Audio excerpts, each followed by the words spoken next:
आज आगाज 2026 के इस कार्यक्रम में उपस्थित बिहार सरकार के माननीय मंत्री और एल.एन. मिश्रा आर्थिक विकास एवं सामाजिक परिवर्तन संस्थान के कार्यकारी अध्यक्ष नीतीश मिश्रा जी, इस कार्यक्रम में उपस्थित डॉक्टर एन. विजय लक्ष्मी जी, बिहार सरकार के उच्च शिक्षा के सचिव डॉक्टर राजीव रोशन जी, आर्यभट्ट विश्वविद्यालय के कुलपति प्रोफेसर शरद कुमार जी, मेरे कार्यालय में मेरे सचिव संजय सिंह जी, राणा सिंह जी, कुमुद सिंह जी, सुधीर कुमार जी, डॉक्टर प्रीति जी और इस कार्यक्रम में उपस्थित सभी महानुभाव, साथ में 2026 में आगाज कर रहे सभी जो आज से शुरुआत करने वाले हैं, सभी बच्चों, छात्र एवं छात्राओं, आज ये महत्वपूर्ण दिन आपके जीवन में होगा, क्योंकि स्वाभाविक है, सबकी इच्छा होती है कि हम ऐसे इंस्टीट्यूट में पढ़ें जिससे मेरा जीवन बदल जाए, मेरे जीवन की पद्धति बदल जाए और जो पूरा लाइफ स्टाइल है वो बदलने का समय आ गया।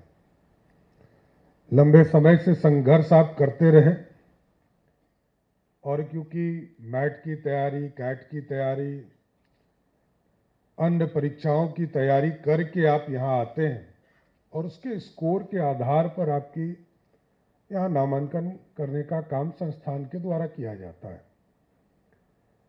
स्वाभाविक है, कम ही लोग जानते हैं कि एल.एन. मिश्रा इंस्टीट्यूट में मतलब इतने होनहार बच्चे पढ़ने आते हैं, ये कम लोग जान पाते हैं, क्योंकि सभी लोग परीक्षा देकर ही आते हैं और राष्ट्रीय स्तर के परीक्षा को देकर इसमें एडमिशन होता है, उसके बाद ही उनके जीवन में बदलाव शुरू होते हैं। मैं धन्यवाद, बधाई भी देता हूं पूरी संस्थान को कि 100 बच्चे से शुरू करके आज 1600 बच्चे तक पहुंचे हैं और आगे भी सरकार का प्रयास रहेगा कि इसको आप बढ़ाकर 3000 बच्चे तक पढ़ाने का काम इस संस्थान में कीजिए। इसकी व्यवस्था सरकार के द्वारा किया जाएगा, क्योंकि लगभग 30,000 बच्चे आज तक इस संस्थान से पढ़कर निकले और देश और दुनिया में जाकर बिहार का नाम ऊंचा कर रहे हैं, बिहार की आर्थिक रूप से समृद्धि का रास्ता खोल रहे हैं और जीवन उनके बदल रहे हैं साथियों। और हमारे पास MBA के नाम पर जो सबसे बड़ी संस्थान है यही है। मैं अभी नीतीश मिश्रा जी से पूछ रहा था, क्योंकि ये पुराना है, और मैं अभी इनसे पूछ रहा था कि यहाँ के बच्चे बाहर जाते हैं कि नहीं, मतलब कहीं फॉरेन में जाकर 1 महीने के लिए, 15 दिन के लिए। तो उन्होंने कहा कि अभी इसकी शुरुआत नहीं हुई है, हम लोग जरूर चाहते हैं, इसमें सरकार सहयोग करेगी और प्रत्येक सेशन में कम से कम 100 बच्चे को बाहर भेजकर उनको दुनिया सिखाने का काम जरूर किया जाएगा साहब, क्योंकि गंगा से ग्लोबल, हम गंगा के बेसिन पर निर्भर हैं और गंगा के छोर पर रहने वाले लोग ग्लोबल पर जाना चाहते हैं, दुनिया को देखना चाहते हैं, दुनिया किस पद्धति से आगे बढ़ी है, क्योंकि दुनिया के लेवल पर जब तक हम नहीं आएंगे, उन मानकों पर नहीं आएंगे, तब तक हमारा विकास पूर्ण नहीं होगा। क्योंकि अब तो रेगिस्तान में शहर बन रहे हैं, जहां रेगिस्तान ही रेगिस्तान था वहां आप शहर देखेंगे तो आप भी आश्चर्यचकित हो जाएंगे कि ऐसा भी शहर होता है। तो इसलिए साथियों, मैं तो युवा पीढ़ी, क्योंकि आगे का भविष्य आप ही है, आप ही को आगे बिहार देखना है, और ठीक ही कहा नीतीश जी ने कि नेतृत्वकर्ता भी आप ही हैं, क्योंकि आप स्किल्ड होंगे, आगे बढ़ेंगे। और नीचे 2-3 अनुभव हमें प्राप्त हुआ। मैं देखता था कि प्रखंडों में विधायक के तौर पर मैं तो 2 सीट पर विधायक के तौर पर विधायक बना, 2 बार विधान परिषद के सदस्य के तौर पर काम किया। मेरा यह अनुभव था कि गांव में लोग कहते थे कि हमारे बच्चे पढ़ने के लिए भागलपुर जाएंगे, हमारे बच्चे मुंगेर जाएंगे, हमारे बच्चे पूर्णिया जाएंगे, हमारे बच्चे सहरसा जाएंगे। मतलब उस इलाके का जो बड़ा शहर था वहां भेजने की तैयारी होती थी और घर से लगभग 100 किलोमीटर 70 किलोमीटर जाना पड़ता था। मैं जब मुख्यमंत्री बना तो मैंने पूरी तरह इन चीज़ों को दिखवाया, तो पता चला कि 211 ऐसे ब्लॉक हैं जहां कोई डिग्री कॉलेज नहीं है। तो हम लोगों ने सर्वप्रथम इसको चैलेंज लिया और 15 जुलाई से बिहार में सभी प्रखंडों में डिग्री कॉलेज स्थापित करने का काम शुरू किया था, क्योंकि बेसिक चीज़ों को वहां आवश्यकता देने की जरूरत थी। और इसी 10 तारीख से, क्योंकि टीचर का भी कमी था हमारे पास जो रेगुलर कॉलेज हैं वहां भी टीचर कमी थे, उसमें भी वैकेंसी के लिए हम लोगों ने कहा कि परमानेंट भी आप बहाली कीजिए। और इसके साथ साथ 10 तारीख से, इसी 10 तारीख से, परसों से सबकी ज्वाइनिंग हो गई। जहां भी टीचर 211 कॉलेज में जिनको चिन्हित किया, सब लोग लगभग वहां ज्वाइन भी कर लिया और पढ़ाई शुरू करा दिया साथियों। इसलिए जो 211 कॉलेज थे, लोग कहते थे कि यहां तो टीचर ही नहीं है। कई मीडिया के साथी को मैंने देखा ये चर्चा करते। हम लोगों ने शुरुआत किया था, हम लोगों ने 15 जुलाई को शुरुआत किया और 10 अगस्त तक सबको टीचर देने का काम किया। और आगे भी 3 महीने में लक्ष्य है कि जितने भी कॉलेज हैं सभी कॉलेजों में परमानेंट टीचर बहाल कर सभी कॉलेजों में उनको पहुंचाने का काम किया जाएगा सर। और हम लोगों ने देखा नीचे, क्योंकि जब आप कोटा का अनुभव करते हैं तो आप स्वयं महसूस करते हैं कि लोग कोटा जाना क्यों चाहते हैं, कि वहां हम पढ़ेंगे तो हमारा नीट तैयारी हो जाएगा, जेई की तैयारी हो जाएगा, या अच्छे इंस्टीट्यूट में जाना है, कैट की तैयारी हो जाएगा। इसके लिए लोग बाहर जा रहे हैं। तो हम लोगों ने एक व्यवस्था शुरू कराया है। सभी 511 मॉडल स्कूल हम लोगों ने शुरुआत किया और उसकी संरचना में लाइव क्लासेस लाया, बिहार स्कूल लाइव क्लासेस लाया। और इसी 15 अगस्त से हम लोग शुरुआत करने जा रहे हैं कि रात के 11 बजे भी यदि स्कूल के बच्चे रात के 11 बजे टीचर खोजेंगे तो उनको ऑनलाइन पढ़ाने के लिए रात के 11 बजे भी उनको उपलब्ध करा दिया जाएगा सर। क्योंकि हमारे लोग, हमारे बच्चे बाहर नहीं जाए, ये मैं जरूर सोचता हूं। मेरी कल्पना यही है कि हमने तो इतिहास के पन्ने में, मैं ही हूं इतिहास के पन्ने में, ये मगध, ये पाटलिपुत्रा था और इसका गौरवशाली इतिहास रहा। चाहे वो नालंदा के तौर पर, नालंदा यूनिवर्सिटी के तौर पर, चाहे वो विक्रमशिला यूनिवर्सिटी के तौर पर, इसी मगध के लोग, इसी पाटलिपुत्रा के लोगों ने जिसको सामाजिक, आर्थिक, समाज विकास और सामाजिक परिवर्तन की जो लहर है, इसी धरती से हुआ। और यदि इतिहास के पन्ने में देखेंगे तो स्वर्णिम काल देने वाला कोई और नहीं था, इसी बिहार की धरती, पाटलिपुत्रा की धरती का रहने वाला मगध के सम्राट चंद्रगुप्त मौर्य ने और सम्राट अशोक ने लगभग 200 वर्षों तक इसी पाटलिपुत्रा से स्वर्णिम काल देने का काम किया, जो इतिहास के पन्ने में आज भी दर्ज। कई लोग आए, आतंकी आए, सबने भारत को लूटा, अंग्रेजों ने भारत को लूटा, सब जानते हैं। लेकिन उसकी संरचना को फिर से स्थापित करना, फिर से बिहार की समृद्धि कैसे लौटे, इस पर हम लोगों को चिंता करने की जरूरत है। और यह संस्थान एक महत्वपूर्ण रोल अदा कर सकता है।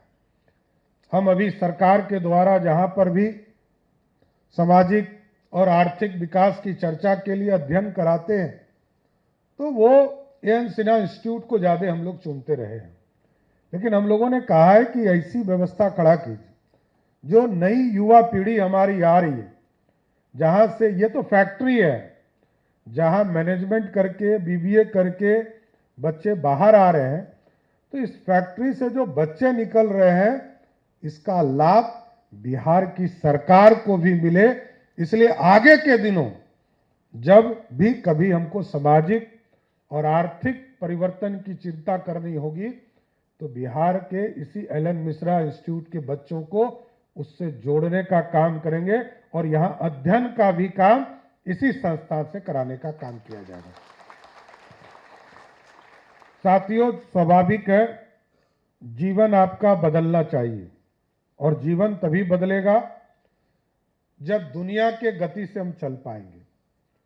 क्योंकि आज से 25 साल पहले याद कीजिए, बहुत कम लोग मैनेजमेंट करना चाहते थे।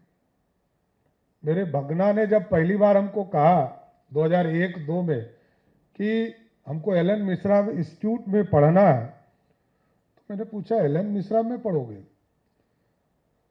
तो कहा कि मामा ऐसा नहीं है, 97% मार्क्स लाने के बाद ही एलन मिश्रा में एडमिशन हो रहा है। तो मेरे लिए भी वो शॉकिंग था जब मेरे परिवार के बच्चे ने हमसे पूछा कि हमको एलन मिश्रा में पढ़ना है। और मुझे खुशी है कि हमारे परिवार के सदस्य भी यहाँ से पढ़कर निकले और आज वो आगे अपने जीवन को स्टार्टअप के तौर पर आगे बढ़ाने का काम करें। लेकिन मेरा मानना है कि दौर बदलते गए। एक जमाना था, लोग कंप्यूटर के बारे में चर्चा करते थे कि कंप्यूटर आ जाएगा तो लोगों की नौकरियां खत्म हो जाएगी।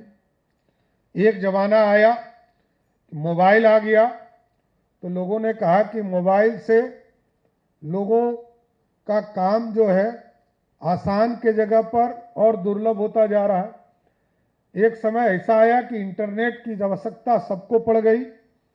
आज जीवन के पद्धति में, जीने के पद्धति में इन सब चीजों की जरूरत पड़ गई।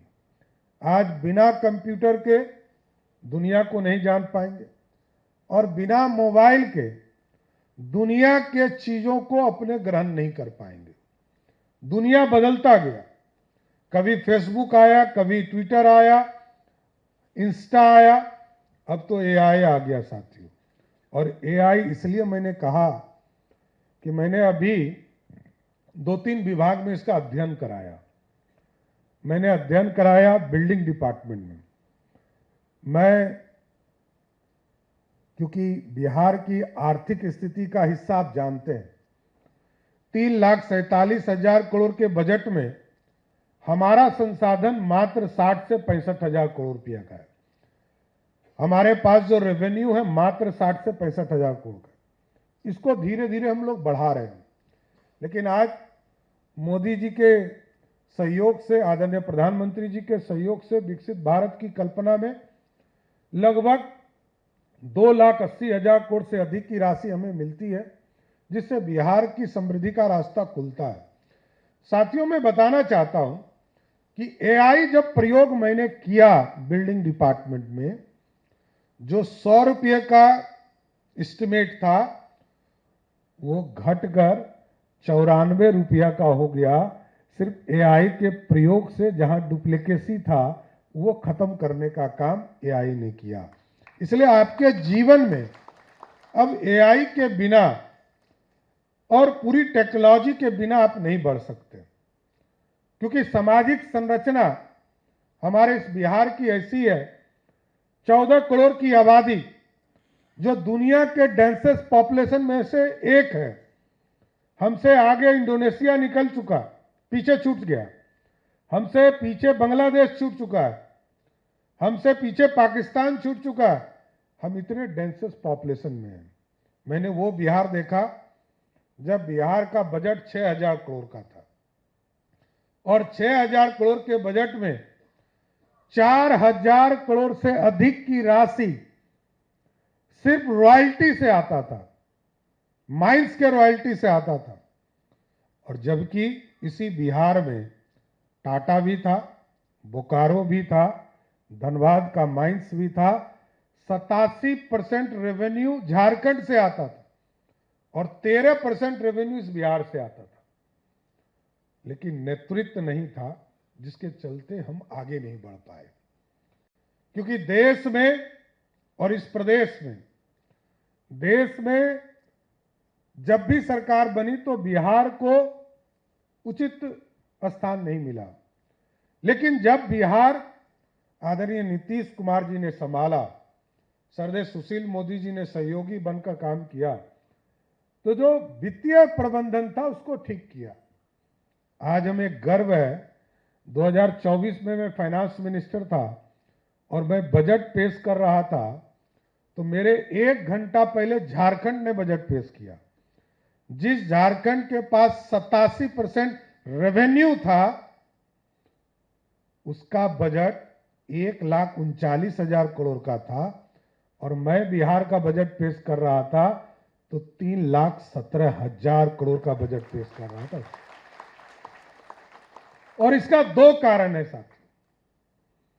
एक, जो हमारी कमजोरी 2 है। एक कमजोरी है हमारी आबादी, जो डेंसेस्ट पॉपुलेशन में 14 करोड़, देश की आबादी का 10वां भाग। और दूसरा पानी, अपना पानी नहीं, नेपाल से आया हुआ पानी हमें तबाह करता है। पानी के मैनेजमेंट का काम शुरू हुआ। सरदेय अटल बिहारी वाजपेयी जी ने नदी जोड़ने का काम शुरू किया। आदरणीय नीतीश कुमार जी ने इसको आगे बढ़ाया। और आपको जानकर खुशी होगी, क्योंकि आप मैनेजमेंट के छात्र हैं, बिहार में 2005 में लगभग 21 लाख हेक्टेयर जमीन सिंचाई युक्त होता था, सिंचित जमीन था, और आज वो बढ़कर 44 लाख हेक्टेयर जमीन हो गया। आज सोचिए वाटर मैनेजमेंट का काम कैसा हो। और आगे के दिनों में भी मैंने 3 बड़ी नदियों को जोड़ने के लिए कहा है कि इसको व्यवस्थित करना पड़ेगा, चाहे वो कोसी हो, नारायणी जो गंडक के नाम से जानी जाती है, और तीसरा गंगा। जब हमको बक्सर में पानी मिलता है साथियों, तो वो 4 किलोमीटर का एक स्पैन है। पटना आते आते वो 11 किलोमीटर का गंगा का स्पैन हो जाता है। बख्तियारपुर पहुंचते पहुंचते ये 16 किलोमीटर का स्पैन होता है। और आप यदि मुंगेर के इलाके में पहुंचिएगा तो ये लगभग 20 किलोमीटर का स्पैन है। आप सोचिए कि जितना पानी हमको मिलता है, उसके 5 गुना अधिक पानी हम बंगाल की खाड़ी को छोड़ते हैं। मैंने ऑब्जेक्शन किया है, ये पानी हमारे यूटिलाइजेशन के लिए, हमको तबाह करता है नेपाल की पानी। और जब कोसी में बाढ़ आया साथियों, मैं अभी 4-5 दिन पहले मौसम विभाग के समीक्षा में कर रहा था, जिस बिहार में, नॉर्थ बिहार में 22 जिले में से 16 जिले ऐसे होते थे जो बाढ़ प्रभावित होते थे। आज वो घटता घटता मात्र 2000 गांव बचे हैं जो रिवर बेड में हैं, इसलिए वहां बाढ़ की स्थिति है। इसको भी हम लोग ठीक कर रहे हैं, क्योंकि हमारा जो प्लान है कि कोसी के बेसिन को ठीक करना, गंडक के बेसिन को ठीक करना और गंगा के बेसिन को ठीक करना, और इसको पूर्ण रूप से इरिगेशन और रोड बनाकर पूरी तरह दोनों साइड पर 4 लेन क्रिएट करके इंडस्ट्रियल कॉरिडोर बनाना, इसके साथ साथ इंस्टीट्यूशनल हब बनाना। लोग कहते हैं कि बॉम्बे में सी फेसिंग घर खोजते हैं। मैंने कहा कि आप बिहार आइए, बिहार में गंगा फेसिंग घर मिलेगा, कोसी फेसिंग घर मिलेगा और गंडक नारायणी फेसिंग घर मिलेगा। क्योंकि वाटर मैनेजमेंट को और अच्छा करना है। दूसरा, आबादी का लाभ मिला साथियों। जब तक इस देश में जीएसटी नहीं था तो जिस राज्य में फैक्ट्री होता था उसी राज्य को पैसा मिलता था और हम पीछे छूटते जाते थे, क्योंकि श्री बाबू के बाद किसी भी मुख्यमंत्री ने इंडस्ट्री को उतना फोकस नहीं किया। आज वो परिस्थिति बन गई है कि हमको अब सबसे अधिक शिक्षा में काम करना है। यहां बैठे हैं अर्बन टाउनशिप के लिए माननीय मंत्री नीतीश मिश्रा जी, अभी 12 शहर नए बसाने का काम लगभग 6.5 लाख एकड़ में कर रहे हैं। क्योंकि हम देखते देखते हम लोगों ने देखा कि चंडीगढ़ को देखते देखते खूबसूरत शहर बन गया, गुड़गांव को देखते देखते गुड़गांव एक बड़ा शहर बन गया, नोएडा बन गया, बेंगलोर लोग जाना चाहते। हमने कहा कि ये सारी व्यवस्था, चाहे वो पटना के बगल में पाटलिपुत्रा हो या सोनपुर के बगल में हरिहरनाथ हो, ये सारी व्यवस्था कीजिए। दुनिया के मानक पर हम लोग टाउनशिप बनाने का काम इसी बिहार की धरती पर करेंगे साथी। और ये इकोनॉमी है, एकदम समझ लीजिए कि 6.5 लाख एकड़ जमीन लोगों ने, हमारे मीडिया के साथी ने लिखा, हेडलाइन किया कि मुख्यमंत्री सम्राट चौधरी ने कैबिनेट के द्वारा इसके जमीन के खरीद बिक्री पर रोक लगाया। मैंने कहा कि ये खरीद बिक्री रोक नहीं है, हम तो प्लान बना रहे हैं, मास्टर प्लान बना रहे हैं। मास्टर प्लान बन गया और 1 अगस्त से सबको खरीद बिक्री पर फिर भी कर दिया। हम लोगों ने प्लान कर दिया। मेरा मानना है कि पटना में लगभग 81,000 एकड़ जमीन पर हम टाउनशिप बना रहे हैं। सिर्फ पटना में इन्वेस्टमेंट होगा तो सिर्फ 8 लाख करोड़ रुपए का पटना टाउनशिप में अकेले इन्वेस्टमेंट करने का काम दुनिया के लोग करेंगे साथियों, क्योंकि यह बदला हुआ बिहार है। देखिए, वो दौर बदल गया जब आप गवर्नमेंट स्पॉन्सर स्कीम से राज चलाते थे। सड़क पहुंच चुका है, बिजली पहुंच चुकी है, पानी हम पहुंचा चुके हैं, बेसिक नीड लोगों को पहुंच चुका। अब इससे उड़ने की जरूरत है। और इसलिए मैंने कहा, आप गंगा के मैरीन ड्राइव देखने जाते हैं, खुश होके आते हैं। 21 किलोमीटर का सड़क है, इसको देखकर इतना खुश होते हैं कि भाई बॉम्बे से मैच कर गए। बॉम्बे ने बनाया 1975 में, हमने बनाया 2025 में, 2012 में यह सैंक्शन हुआ। 13 साल लगे, क्योंकि हम गरीब राज थे, हमने धीरे धीरे पैसा लगाया। लगभग 6,000 करोड़ रुपया लगा साथियों, लेकिन 13 साल लगा। समय का महत्व है। इस बार हम लगभग 200 किलोमीटर बना रहे हैं और लगभग 125 किलोमीटर पर काम शुरू कर दिए। इसमें इन्वेस्टमेंट लगभग 1 लाख करोड़ रुपया का आएगा। राज्य सरकार पैसा नहीं लगाएगी, लेकिन मैरीन ड्राइव गंगा में भी दिखेगा और सोन नद पर भी आपको देखने को मिलेगा।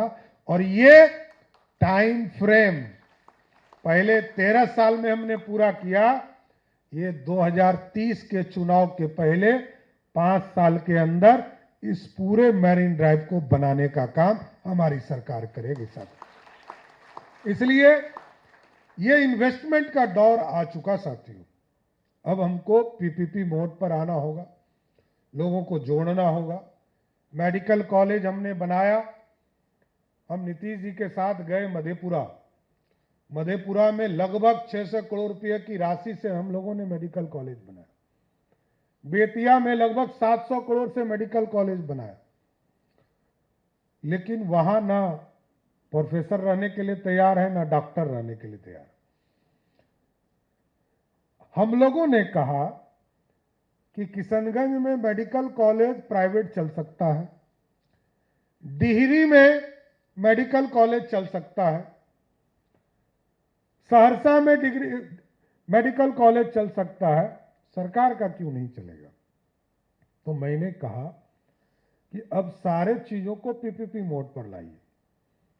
जनता को सुविधा चाहिए, और सुविधा क्योंकि हम 5 लाख आयुष्मान भारत कार्ड के माध्यम से लोगों को सुरक्षित करते हैं, तो जनता को लाभ मिले, 10 करोड़ बिहारियों को इसका लाभ मिले। तो हम लोगों ने इस बार तय किया कि पूरे बिहार के 38 के 38 जिले में जहां सरकारी है वहां चलता रहेगा, जहां सरकारी नहीं है सभी जगह पीपीपी मोड पर मेडिकल कॉलेज और हॉस्पिटल बनाने का काम हमारी सरकार करेगी साथियों। इसलिए अब फैसिलिटी की जरूरत है साथियों। और हमारे छात्रों को तो विशेष तौर पर अभी नीतीश मिश्रा जी बता रहे थे, लगभग 5000 से अधिक लोगों को स्टार्टअप के सहयोग करके बिहार सरकार ने आगे बढ़ाया। कई उद्योग के सेक्टर में समर्थन किया। आगे कई चीजों को फोकस करना पड़ेगा साथियों, चाहे वो उद्योग हो, शिक्षा हो, टाउनशिप हो और खेल हो। खेल पर भी अंतर्राष्ट्रीय मानकों के साथ खड़ापन होना पड़ेगा। हम स्टेडियम्स भी बना रहे हैं। मुनूल हक स्टेडियम 96 में लास्ट वर्ल्ड कप हुआ और उसके बाद किसी ना किसी परिस्थिति से वो गड़बड़ाता गया। उस पर भी जब मेरे पास ये फाइल आया कि इसमें 600 करोड़ रुपए का स्टेडियम बनाना है, तो मैंने कहा कि आप ना खेल खिलवा सकते हो ना बना सकते हो। ये अधिकार तो बीसीसीआई के पास है कि वो खिलाएगा किसको। देश के खेल में सभी संस्थानों का योगदान। तो मैंने कहा कि मुनूल हक स्टेडियम बीसीसीआई को दे दी। और बीसीसीआई से जब मैंने बुलाकर बात किया तो उन्होंने कहा कि हम तैयार हैं, 500 करोड़ का स्टेडियम हम बनाएंगे, आपको पैसा देने की जरूरत नहीं। आज वहां शुरू हो गया साहब, काम शुरू हो गया। इसलिए कई सेक्टर हैं जिसमें जरूरत है हम लोगों को। और ये युवा पीढ़ी जिस दिन बाहर आप यहां से पढ़कर निकलेंगे, और इसलिए मैंने एक शब्द जोड़ा है कि 1 महीना के ट्रेनिंग के लिए गंगा टू ग्लोबल का जो कंसेप्ट है हमारा, इसको लेकर दुनिया के अच्छे यूनिवर्सिटी से नीतीश मिश्रा जी और लक्ष्मी जी से आग्रह करूंगा कि आप लोग बात कीजिए कि ऑक्सफोर्ड वगैरह कोई बड़े इंस्टीट्यूशन से बात करके 1 महीने के ट्रेनिंग के लिए एलन मिश्रा से बच्चे वहां जाए, वहां की चीजों को सीखकर बिहार को समृद्ध बनाने के लिए फिर से वापस आए। और ये जन्मभूमि है साथियों। अच्छा काम तो जो अच्छे पढ़ने वाले हैं उनका तो अच्छा होना ही है, वो आगे जाएंगे ही। मैं तो जब भी कभी हमसे कोई बिहार के लोग मिलते हैं तो मैं 2 चीज उनको जरूर कहता हूं कि कर्म भूमि आपका जो भी रहा हो, लेकिन जन्मभूमि को नहीं संवारिएगा तो ऊपर वाला माफ नहीं करेगा। ये जन्मभूमि है और इस जन्मभूमि को सुंदर बनाना है, क्योंकि यहीं पर हम जन्मे और यहां से कई लोग बाहर गए, कई लोग किसी परिस्थिति में बाहर गए, लेकिन बड़े बड़े लोग हुए।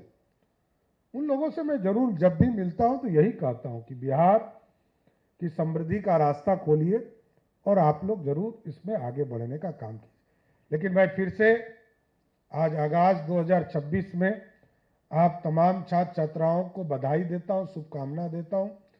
आपके जीवन और निखरे और इस संस्थान का पूरा लाभ लेकर अपने जीवन को बदलने का काम कीजिए। माननीय मंत्री जी और डायरेक्टर साहिबा ने 2-3 आग्रह किया है। संस्थान के लिए जो भवन निर्माण के बगल में जो जमीन उपलब्ध है, जरूर आपके बिल्डिंग बनाने के लिए आपको उपलब्ध कराने का काम बिहार सरकार करेगी, जिससे कि यहाँ के बच्चों को फैसिलिटी मिल सके। दूसरा, संस्थान में एआई का सेंटर ऑफ एक्सीलेंस स्थापित करने के लिए मैं घोषणा करता हूं कि यहाँ पर सेंटर ऑफ एक्सीलेंस एआई के ऊपर स्थापित करने का काम भी बिहार सरकार करेगी। साथ क्वांटम कंप्यूटिंग फैसिलिटी की भी स्थापना यहाँ पर किया जाएगा, जिससे कि हमारे बच्चों को इसका पूरा लाभ मिल सके। और जो नए बिल्डिंग बने आपके, उसमें जरूर ये प्रयास कीजिए कि centre for urban policy and governance स्थापित किया जाए, उसके क्षेत्र में भी विकास और प्रशिक्षण का केंद्र बन सके एलन मिश्रा, उसकी भी स्थापना इस इंस्टीट्यूट में करने का काम बिहार की सरकार करेगी साथ। इसलिए और भविष्य में स्वाभाविक है 1973-74 के में यहाँ पर जब इंस्टीट्यूट बना होगा तो ये पूरा इलाका खाली खाली ही दिखता होगा, क्योंकि मैं जब 81 में पटना आया हूँ तब से मैं देख रहा हूँ ये पूरा तो इलाका ही खाली रहता था। बेली रोड उस जमाने में पहला केबलिंग वायरिंग जो होता है अंडरग्राउंड वायरिंग, ये पहला कहीं हुआ था तो पटना के बेली रोड में हुआ 84-85, लेकिन हम पीछे छूट गए, अब हम कर रहे हैं। तब सोचिए 84-85 में इस तरह की कल्पना की गई थी। तो इसलिए आगे के दिनों में मैं नीतीश मिश्रा जी से ही आग्रह करूंगा, क्योंकि नगर विकास मंत्री हैं, कि अभी जो नया टाउनशिप आप बना रहे हैं उसमें एलन मिश्रा इंस्टीट्यूट को 10 एकड़ जमीन अलग से दीजिए, जिसमें पूरी व्यवस्था नए स्तर पर खड़ा करने का काम किया जाएगा सर। इसलिए मैं फिर से सबको बधाई देता हूं, शुभकामना देता हूं और जरूर आग्रह करूंगा कि आपके जीवन सही वही सपना वही पूरा होते हैं जिनके लिए नींद से ज्यादा मेहनत की जाती है। रोजगार लेना बहुत जरूरी है, लेकिन रोजगार देने वाला बनना उससे भी बड़ी उपलब्धि है। बदली दुनिया में सबसे सुरक्षित वही है जो लगातार सीखता रहता है।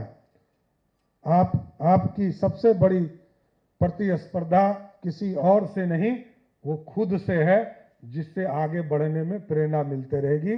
मैं फिर से आप तमाम लोगों को बधाई देता हूं, शुभकामना देता हूं। बहुत बहुत धन्यवाद।